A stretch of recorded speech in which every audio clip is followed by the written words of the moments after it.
So this talk is about some of the research, some of the things we have in production, a mix of both at Spotify we have.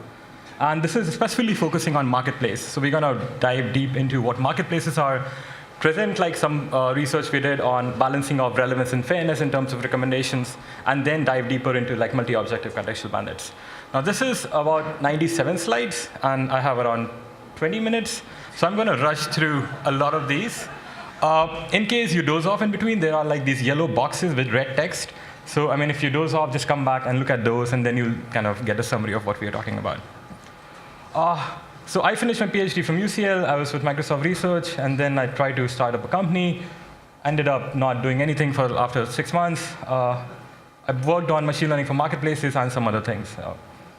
So this talk, in the first talk, we are just going to talk about briefly what user-centric recommendation systems are actually doing. And I forget that people are here as well, so I should be a bit more central.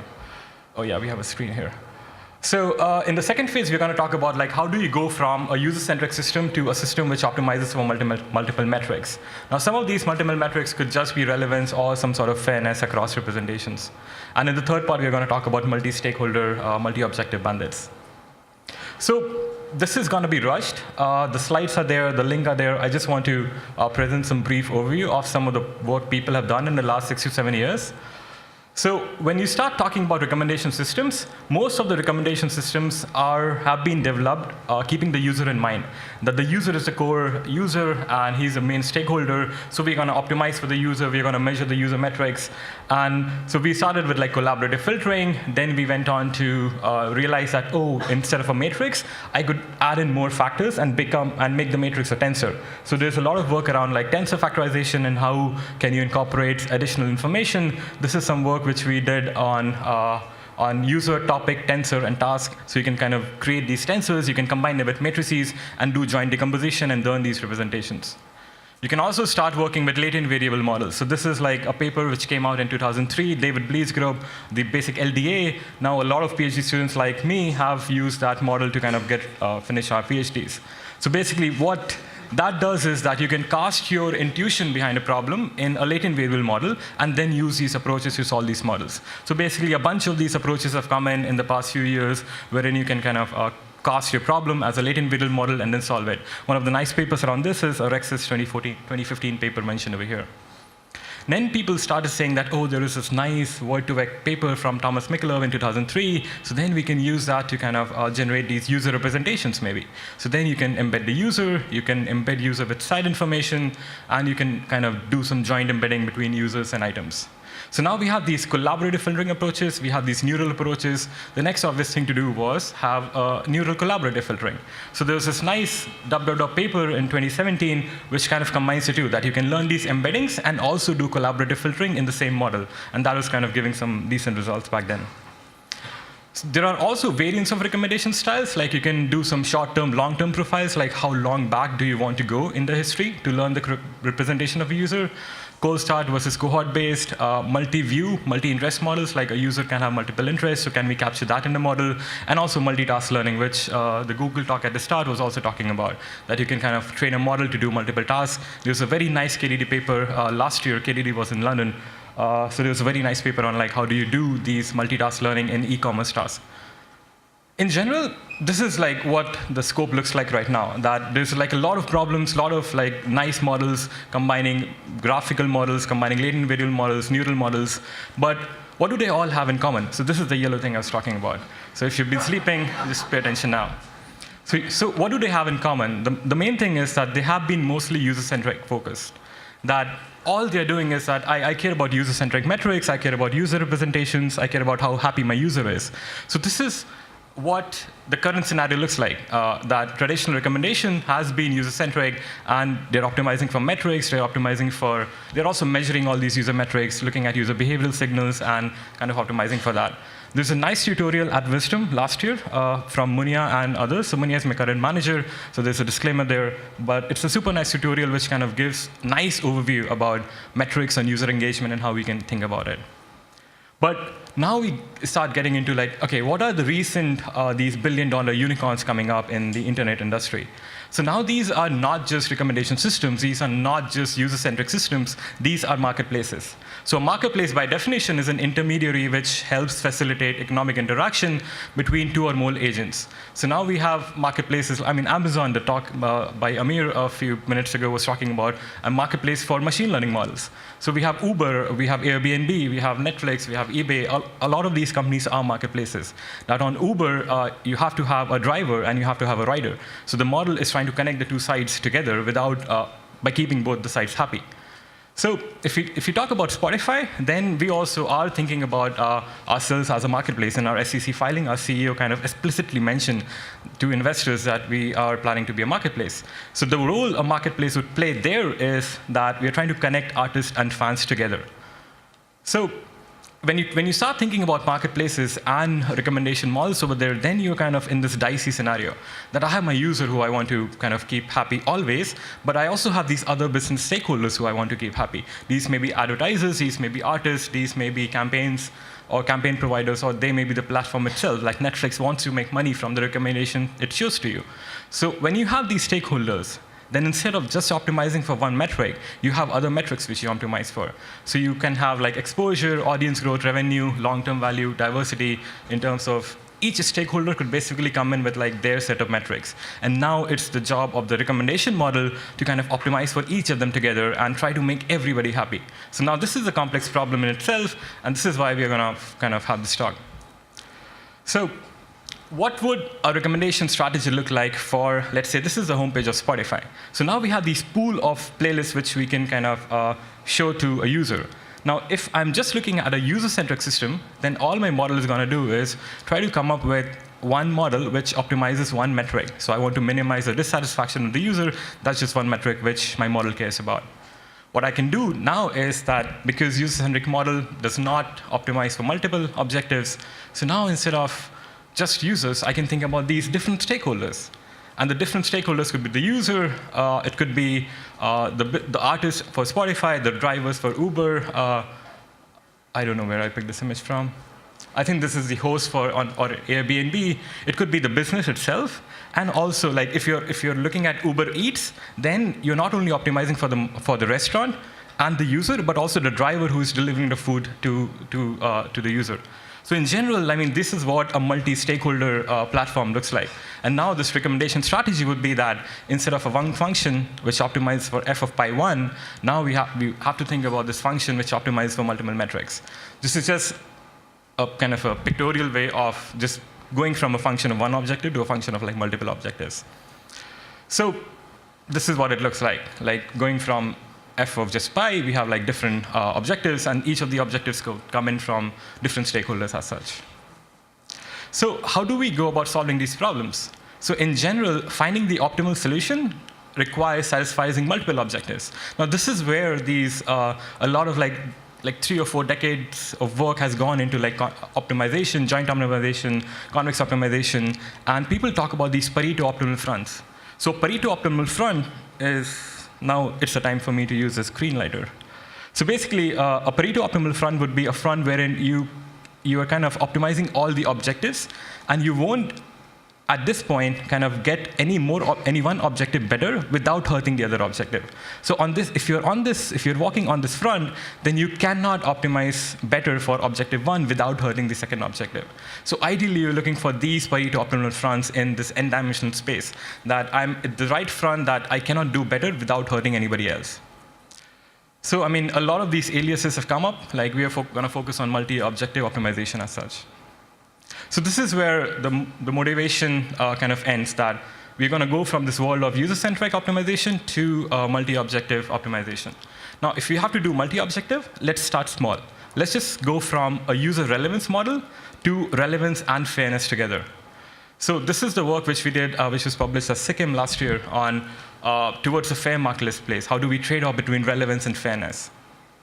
So in general, there is this like super long tail of artists. The idea is that we want to represent artists fairly, that each artist should get a fair opportunity to be presented to the user. So if you're creating a new playlist with a set of tracks, then the track should ideally not only come in from Lady Gaga's and Ed Sheeran's, it should come in from a niche artist in your area maybe.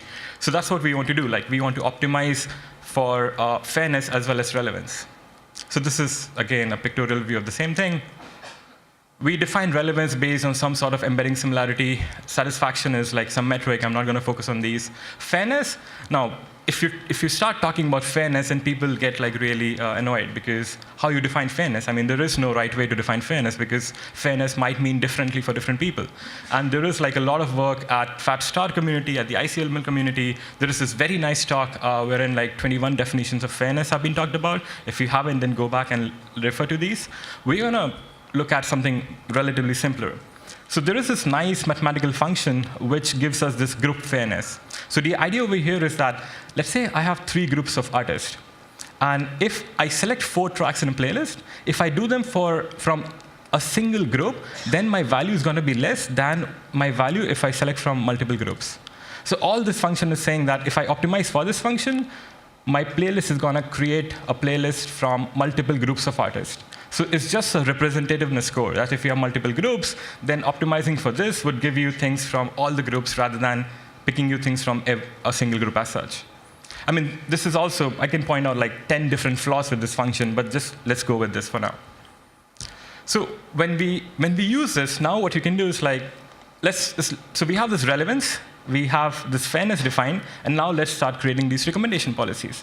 So we could do this by optimizing maybe only for relevance, that I just want to maximize my relevance for my recommendation, or I don't care about relevance, I can optimize only fairness. Or you can do some probabilistic thing. I'll flip a coin, and sometimes I'll optimize for fairness, sometimes I'll optimize for relevance.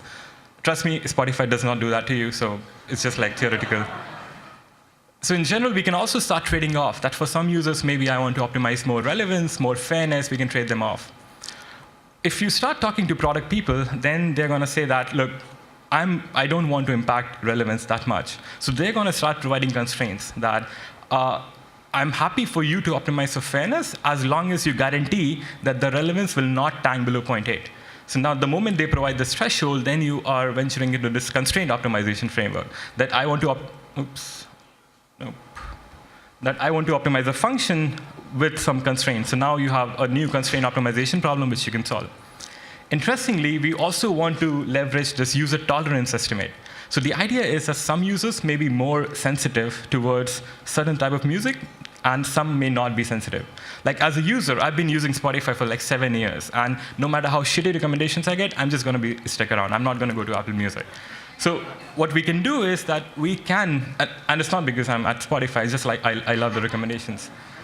So basically what we can do is we can quantify this behavior in terms of user tolerance and then use this adaptive policy. So the adaptive policy will say that if I know this guy is very sensitive, I dare not show fair content to him. If I know this guy is like more tolerant, then maybe I can just kind of sneak past a few tail artists over here and kind of be okay and jump up my metrics. So this is like, you can try out, I mean, none of this is like super complicated. It's like the first thing which will come to your mind if you start thinking about these problems. So we try to kind of see how this trade-off works. And in general, we got some very intuitive results that if you optimize only for fairness, you get like a 35% dip in satisfaction. Interestingly, we are looking at plots like these.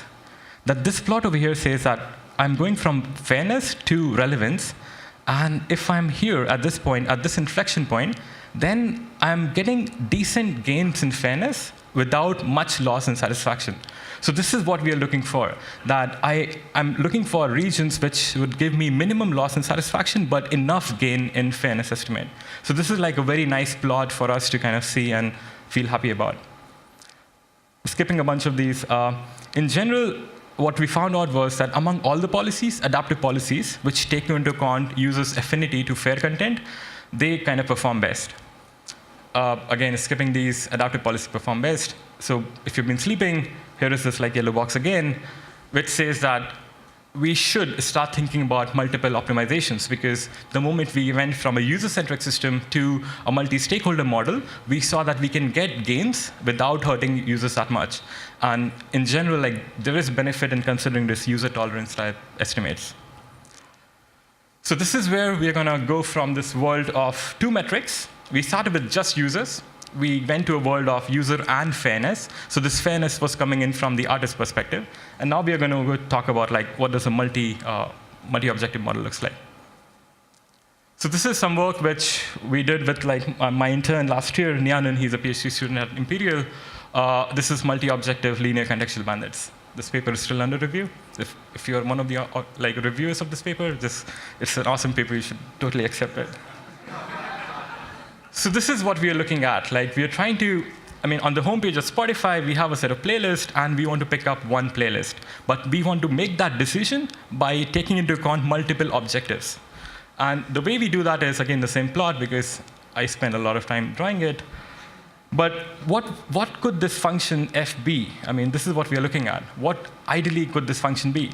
So what we propose is that we should start looking at something called Gini index. So you would have heard about Gini index when you're talking about income inequalities in countries. Some of the countries are very dispersed. Some are super rich people, some are super poor people. And Gini index kind of measures how equitable that allocation is.